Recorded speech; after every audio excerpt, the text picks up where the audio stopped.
Hello दोस्तों, स्वागत है आपका मेरे इस यूट्यूब चैनल पर। दोस्तों जैसे सी टेट का एग्ज़ाम 31 जनवरी को अभी होने वाला है, तो दोस्तों चलते हैं डेली हम 5-5 क्वेश्चन सॉल्व करेंगे।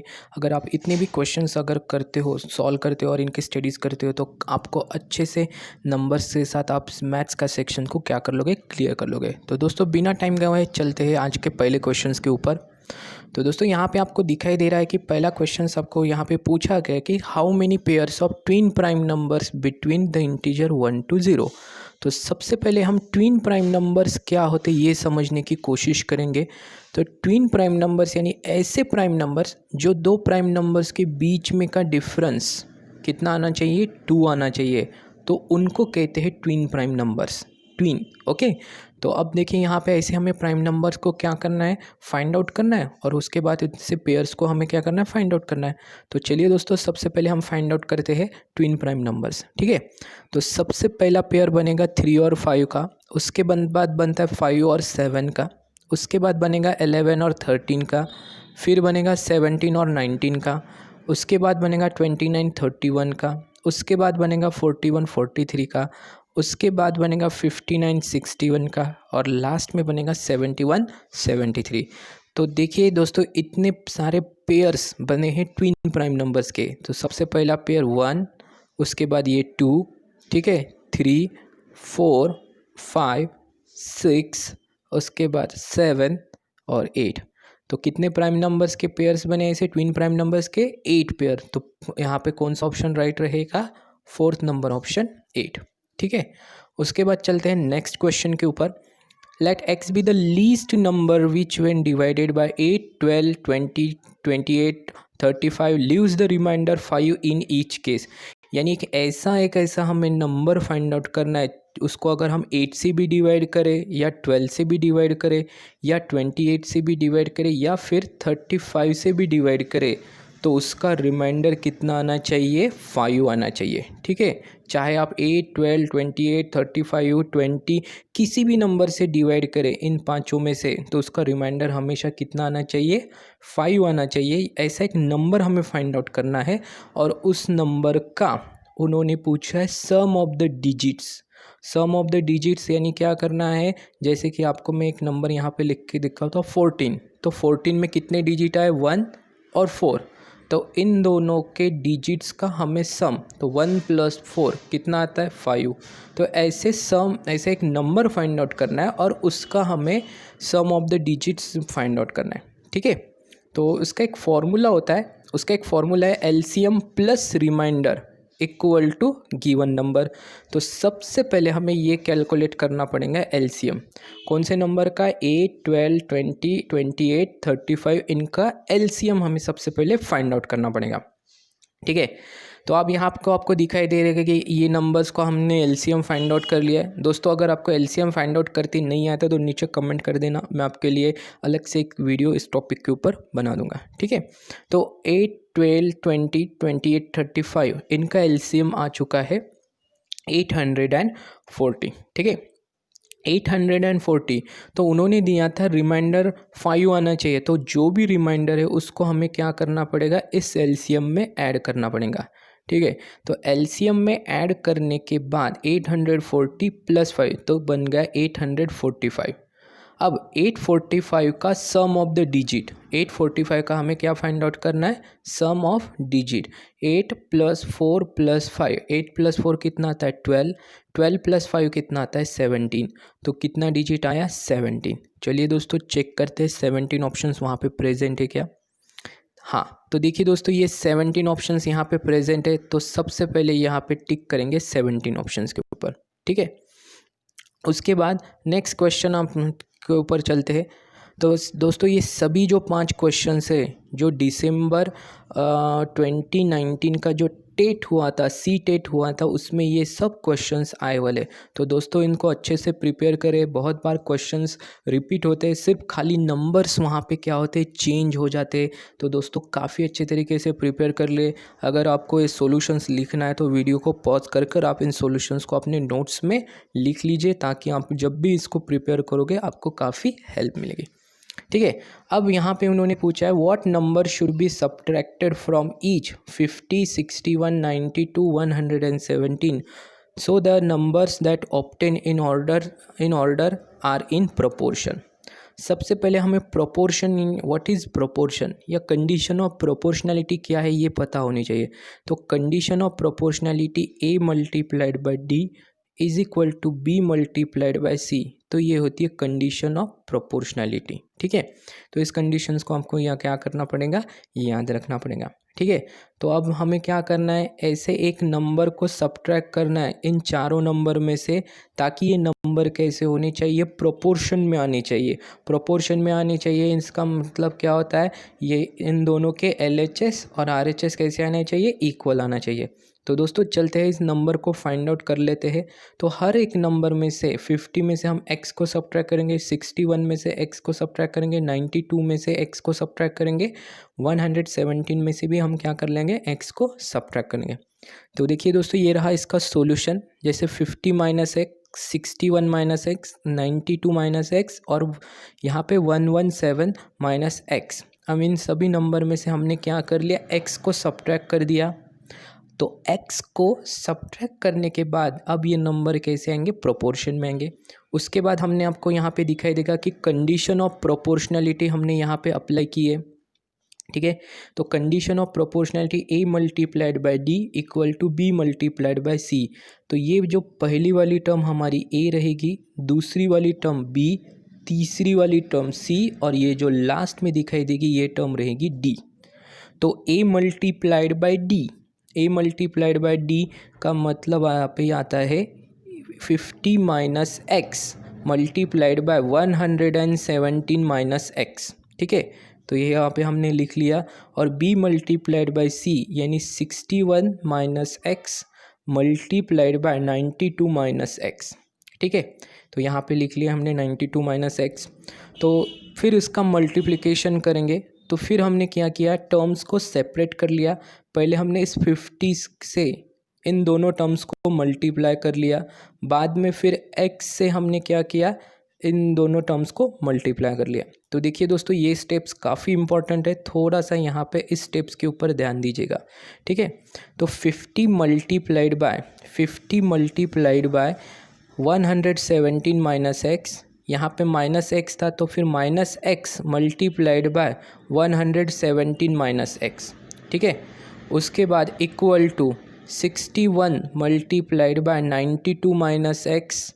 फिर यहाँ पे माइनस एक्स से यहाँ पे फिर से माइनस एक्स था, फिर माइनस एक्स से फिर से इन दोनों टर्म्स को क्या करना है, मल्टीप्लाई करना है। Minus X multiplied bye 32 minus X. ठीक है, तो 32 माइनस एक्स, तो 50 multiplied by 117 5850, 50 multiplied by x minus 50x, फिर x से हमने मल्टीप्लाई किया 117 को, तो 117 मल्टीप्लाइड बाय x, तो यहाँ पे आएगा माइनस 117x। ठीक है, और x मल्टीप्लाइड बाय x, तो ये होगा हमारा प्लस एक्स स्क्वायर। ये यहाँ पे प्लस एक्स क्यों आया, तो माइनस एक्स का अगर हम माइनस एक्स के साथ मल्टीप्लाई करते तो माइनस माइनस ये क्या हो जाता है, प्लस, और इन दोनों का पावर 1 है, 1 + 1 यहाँ पे 2, तो इसीलिए यहाँ पे बनेगा एक्स स्क्वायर। ठीक है, जिस तरह से हमने यहाँ पे जो मल्टीप्लिकेशन किया है सेम उसी तरह का मल्टीप्लिकेशन हमने यहाँ पे किया है। ठीक है, तो चलिए ये मल्टीप्लिकेशन को हम ऑब्जर्व करते। 61 मल्टीप्लाइड बाय 92, यहाँ पे आता है 5612। ठीक है, माइनस 61 मल्टीप्लाइड बाय एक्स, यहाँ पे बनेगा माइनस 61x। फिर माइनस एक्स से मल्टीप्लाई करेंगे 92, यहाँ पे बनेगा माइनस 92x, यहाँ पे x मल्टीप्लाइड बाय एक्स, तो एक्स स्क्वायर, तो यहाँ पे एक्स स्क्वायर कंप्लीट हो चुका है। फिर इसके बाद 5850 माइनस 50x और माइनस 117x, तो यहाँ पे बनेंगे माइनस 167x। ठीक है, तो यहाँ पे हमने फिर से यहाँ पे हमने सिंप्लीफाई कर लिया, माइनस 61x और माइनस 92x, इनका एडिशन होकर बनेगा माइनस 153x। उसके बाद हमें क्या करना है, कॉन्स्टेंट्स एक तरफ और वेरिएबल्स एक तरफ। तो देखिए दोस्तों यहाँ पे 167 ये -167 है, जैसे ही इधर आएगा RHS में तो ये हो जाएगा +167x माइनस 153x, और ये 5612 जैसे ही LHS में चले जाएगा ये हो जाएगा माइनस। तो 5850 में से 5612 को क्या करना है, सब्ट्रैक्ट करना है। तो यहाँ पे बनेंगे 238 इक्वल टू 14x। सो x इक्वल टू कितना आएगा, 238 डिवाइडेड बाय 14। अगर 238 14 से कम्प्लीटली डिविजिबल है वो होगा, वो आएगा, उसका आंसर आएगा यहाँ पे आंसर आएगा, सॉरी दोस्तों यहाँ पे 7 नहीं आएगा, यहाँ 17 आएगा। ठीक है, 238 डिवाइडेड बाय 14, तो यहाँ पे सॉल्यूशन आएगा 17। तो x की वैल्यू कितनी आ चुकी है, 17। तो दोस्तों थोड़ा सा क्वेश्चन कॉम्प्लिकेटेड है, इसका एक बार आपको प्रैक्टिस करनी पड़ेगी, एक बार इसको सॉल्व करके देखना पड़ेगा, तब जाके आएगा प्रैक्टिस से। ठीक है, ज़्यादा तो डिफ़िकल्ट नहीं है पर लेकिन बिल्कुल आ सकता है, पर लेकिन एक बार आपको प्रैक्टिस करनी पड़ेगी। उसके बाद नेक्स्ट क्वेश्चन के ऊपर चलते हैं। तो नेक्स्ट क्वेश्चन भी काफ़ी थोड़ा सा ट्रिकी क्वेश्चन है। उन्होंने ये जो कंडीशंस दी उस कंडीशंस को हमें ठीक से समझना पड़ेगा। ठीक है, अ सम ऑफ 1710, अब 1710 रुपये 3 लोगों में उन्होंने क्या किए, डिवाइड किए, ए को फिर दिए बी को, और तीनों लोगों में इन्होंने क्या किया, डिवाइड किया 1710 रुपीज़ को। पर लेकिन उन्होंने ऐसे यहाँ पे कंडीशंस क्या दिए, कंडीशंस उन्होंने ये दिए कि 4 टाइम्स ए 6 टाइम्स बी और 9 टाइम्स सी क्या है, इक्वल है। ठीक है, तो ये इस कंडीशंस जिनको समझ में आई वो आसानी से इस क्वेश्चंस को सॉल्व कर लेंगे। ठीक है, तो अब देखिए इन कंडीशंस को समझते हैं हमारे सॉल्यूशंस वाली स्लाइड्स के ऊपर। ठीक है, तो चलिए दोस्तों चलते हैं हमारे सॉल्यूशन वाली स्लाइड्स के ऊपर। तो दोस्तों पिछले वाला क्वेश्चन का आंसर हमारा 17 आया था, तो यहाँ पे देखिए 17 ऑप्शंस में है क्या, हाँ देखिए सेकंड नंबर का ऑप्शन आपको यहाँ पे दिखाई देगा, सेकंड नंबर का ऑप्शन 17 तो प्रेजेंट है। ठीक है, तो चलते हैं हमारे इस क्वेश्चंस के सॉल्यूशंस के ऊपर। तो अब ये कंडीशंस को हम ठीक से लिख लेंगे, 4 टाइम्स ए, ठीक है, इक्वल्स कहाँ है, उन्होंने सभी इक्वल है, तो 6 टाइम्स बी और यहाँ पे आएगा 9 टाइम्स सी। ठीक है, इन सब इक्वल है, तो इन कंडीशंस को सॉल्व करते हैं। देखिए दोस्तों ये गिवन कंडीशंस थी, इसको कंडीशंस को हमने यहाँ पे लिख लिया। उसके बाद 4 times A 6 times B 9 times C equal to K, तो एक हम के एज ए कॉन्स्टेंट्स कंसिडर कर लेंगे। फिर हर एक कंडीशंस को हमें क्या करना है, के साथ इक्वेट करना है, हर एक को हमें क्या करना है, के साथ इक्वेट करना है। तो 4 टाइम्स ए इक्वल टू के, 6 टाइम्स बी इक्वल टू के, 9 टाइम्स सी इक्वल टू के। फिर ए की वैल्यू यहाँ पे बनती है k/4, बी की वैल्यू k/6, सी की वैल्यू k/9। तो तीनों में उन्होंने क्या किया, डिवाइड किया है, तो इसको हम ऐड कर लेंगे क्योंकि तीनों के पास मिलाकर कितने रुपए होंगे, 1710 रुपीज़, क्योंकि 3 पर्सन है ए बी सी। अगर तीनों के पैसे को अगर हम ऐड कर दे तो हमारे पास कितने रुपीज़ बनेंगे, 1710। तो इसीलिए हमें क्या करना पड़ेगा, इनका एडिशन करना पड़ेगा। तो अब ये पार्ट को एलसीएम निकालना पड़ेगा 469 का, जैसे 469 का एलसीएम आता है 36, तो यहाँ पे इनका डिनोमिनेटर को हम लिख देंगे कंबाइन एज अ 36। फिर 4 के टेबल में 36 कितने जा आता है, 9 जा, तो इसीलिए हमने यहाँ पे 9 से मल्टीप्लाई किया। 6 के टेबल में 36 कितने जा आता है, 6 के टेबल में 36 6 जा, इसीलिए यहाँ पे 6 के, और 9 के टेबल में 36 आता है 4 जा, तो इसीलिए हमने यहाँ पे 4 के से मल्टीप्लाई किया। तो अब यहाँ पे देखिए 9k plus 6k plus 4k divided by 36 equal to 1710। अगर इनका सम हम करते तो इनका 19k आता है, और ये 36 यहाँ डिवीजन में, तो इधर जाने के बाद ये आ जाएंगे मल्टीप्लिकेशन में। ठीक है, तो फिर k की वैल्यू कितनी बनेगी, k equal to 1710 multiplied by 36 divided by 19। अब 19 बन जा 19 9 जा 171, तो यहाँ पे बनेंगे 90 मल्टीप्लाइड बाय 36, तो k की वैल्यू हमें यहाँ पे मिल गई 3240। तो k की वैल्यू यहाँ पे कितनी मिली है, 3240। तो k हमारा कितना आ चुका है, 3000, a की वैल्यू k की 3240, तो a की वैल्यू कितनी है, k/4, तो 3240 को 4 से डिवाइड करो 810। फिर बी की वैल्यू k/6 है, 3240 को 6 से डिवाइड करो 540, और सी की वैल्यू k/9 है, तो इसको 3240 को 9 से डिवाइड करो, यहाँ पे मिलेगी 360। ठीक है, तो अब उन्होंने क्वेश्चंस में क्या पूछा है, हमारे पास ए के पास कितने रुपीज़ है 810, बी के पास 540 रुपीज़ है और सी के पास 360 रुपीज़ है। चलिए दोस्तों, हमें वैल्यूज़ तो अब मिल चुकी है, अब हमें क्या फाइंड आउट करना है। अब उन्होंने यहाँ पे पूछा है what is the difference between A and C, what is the difference between A and C. A और सी के पास के जितने भी पैसे उनका डिफरेंस कितना आता है ये हमें फाइंड आउट करना है। ए के पास 810 रुपीज़ है और सी के पास 360 रुपीज़ है। 810 में से 360 को सब्ट्रैक्ट कर दो तो यहाँ पे मिलेगा 450 रुपीज़। तो आंसर कितना आएगा 450 रुपये। ठीक है, तो करेक्ट ऑप्शन हमारा कौन सा रहेगा 450 रुपीज़। देखिए दोस्तों, आपके सामने डिटेल में मैंने एक्सप्लेन किया है, थोड़ा सा स्टेप्स को आप ध्यान से देख लेना, वीडियो पॉज करके। अगर कोई स्टेप्स अगर समझ में नहीं आई तो कमेंट कर देना, मैं फिर से आपको वो स्टेप्स को एक्सप्लेन कर दूंगा। ठीक है, चलते हैं हमारे नेक्स्ट क्वेश्चंस के ऊपर। तो नेक्स्ट क्वेश्चन में उन्होंने क्या पूछा है, सबसे पहले क्वेश्चंस को समझने की कोशिश करते हैं। The number of the fruits in the basket A and B. ठीक है, जैसे कि आपको यहाँ पे मैं एक ड्रॉ करके दिखाता हूँ एक बास्केट। ठीक है, जैसे दो बास्केट है ए और बी नाम के। ठीक है, ए बास्केट में से फ्रूट्स को निकाल कर उन्होंने क्या किया, बी बास्केट में रख दिया। ठीक है, अब देखिए क्वेश्चंस को हम समझने की कोशिश करते हैं। The number of fruits in the basket A and be in the ratio 7:9। अब इनका रेशो 7:9 है। अब ए में से 6 फ्रूट्स को निकाल कर बी के बास्केट में रख दिया। जैसे ही बी बास्केट में, यानी ए से जो कुछ फ्रूट्स निकाल कर बी बास्केट में रख दिए, तो उसके बाद जो रेशो आया वो कितना आया है 1:3। ठीक है, जैसे 6 फ्रूट्स को अगर ए बास्केट में से निकाल दिए, यानी वो क्या हो गए, कम हो गए यानी माइनस। और कहाँ पे हमने डाल दिए, ए बास्केट में से डालकर हमने कहाँ पे डाल दिए, बी बास्केट में। तो बी बास्केट में होगा एडिशन, ए बास्केट में आएगा सब्सट्रैक्शन। ठीक है, तो 6 फ्रूट्स को ए बास्केट में से निकाल कर बी बास्केट में हमने रखने के बाद हमारा रेशो बना है 1:3। ठीक है, अब total number of the fruits in A and B are. अब ए और बी में टोटल कितने फ्रूट्स है ये हमें फाइंड आउट करना है। तो इसीलिए सबसे पहले हमें ए में कितने फ्रूट्स है ये फाइंड आउट करना पड़ेगा, बी में कितने ये फाइंड आउट करना पड़ेगा, फिर उन दोनों का एडिशन। अब चलते हैं इसके सॉल्यूशंस के ऊपर।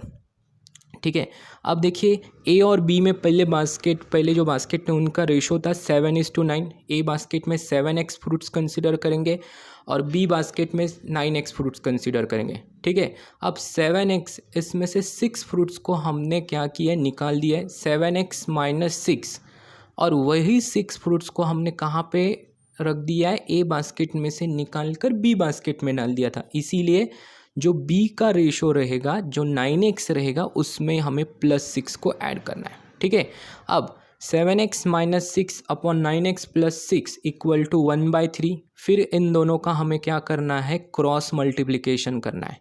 ठीक है, 3 × 7x - 6 और 1 × 9x + 6, इन दोनों का क्रॉस मल्टीप्लिकेशन कर लो और उसके बाद आंसर मिल जाएगा। सो 3 × 7 यहाँ पे आएंगे 21x, 3 × 6 यहाँ पे आएंगे 18, 1 × 9x यहाँ पे बनेंगे 9x, और 1 × 6 यहाँ पे बनेगा 6। फिर x की टर्म्स को एक तरफ शिफ्ट करो और कॉन्स्टेंट्स एक तरफ और वेरिएबल्स एक तरफ।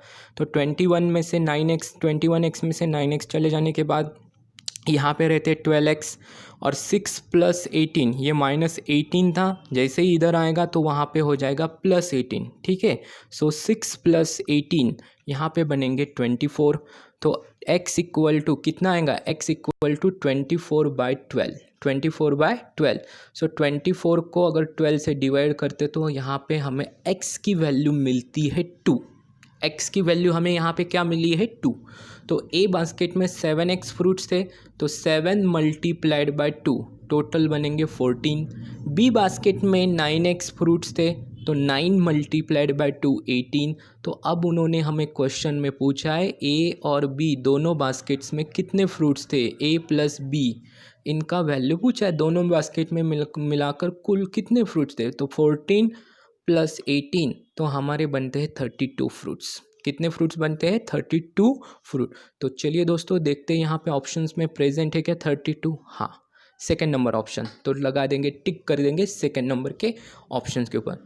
दोस्तों डेली हम 5-5 क्वेश्चंस जो सीटेट में जो क्वेश्चंस आए इनका हम डेली डिस्कस करने वाले हैं। तो बने रहिए हमारे चैनल के साथ। जो भी पार्ट आपको अच्छा लगता है तो इस वीडियो को लाइक कीजिए। जो पार्ट या जो स्टेप्स आपको समझ में नहीं आती है तो प्लीज़ नीचे कमेंट कर दीजिएगा। मैं आपको उस स्टेप्स का एक हम क्वेश्चन आंसर्स एक दिन लेंगे तो उस स्टेप्स में मैं आपके कमेंट्स के साथ वो आपके डाउट या कंसेप्ट को क्लियर कर दूंगा। दोस्तों अभी तक आपने मेरे चैनल को लाइक नहीं किया है तो अभी तक आपने मेरे चैनल को सब्सक्राइब नहीं किया है तो प्लीज़ सब्सक्राइब माय चैनल युवराज मोहेकर, ठीक है। तो क्लिक कीजिएगा सब्सक्राइब माय चैनल।